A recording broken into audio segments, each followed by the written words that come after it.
Лето на дворе, а ну-ка все на турники. Сейчас я расскажу вам, как закалялись мужики, как маленькие хлюпики становятся мужчинами с накачанными бицепсами и спинами. Скажи мне, что круче может быть того ощущения, когда мышцы начинают ныть, когда чувствуешь, что ты не мешок с дерьмом. Слышишь, это для тебя я напишу целый альбом.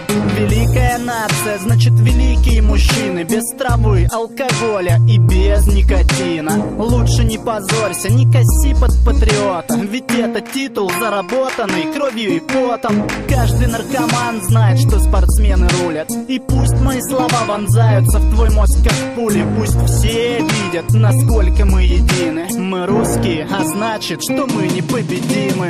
Для тебя пишу, радую твой слух. Запомни, России нужен твой здоровый дух. Давай будем стараться, активно заниматься, и тогда весь мир начнет с нами считаться. Для тебя пишу, радую твой слух. Запомни, России нужен твой здоровый дух. Давай будем стараться, активно заниматься, и тогда весь мир начнет с нами считаться.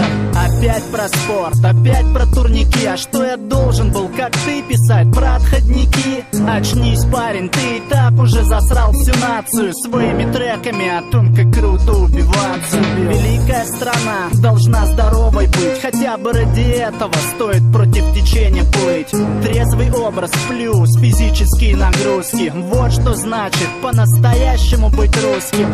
Страна, я обращаюсь к молодежи, один вряд ли, но вместе мы все же сможем показать Кавказу и Соединенным Штатам, что здесь русский дух, здесь брат за брата. Для тебя пишу, радую твой слух. Запомни, России нужен твой здоровый дух. Давай будем стараться, активно заниматься, и тогда весь мир начнет с нами считаться. Для тебя пишу, радую твой слух. Запомни, России нужен твой здоровый дух. Давай будем стараться, активно заниматься, и тогда весь мир начнет с нами считаться.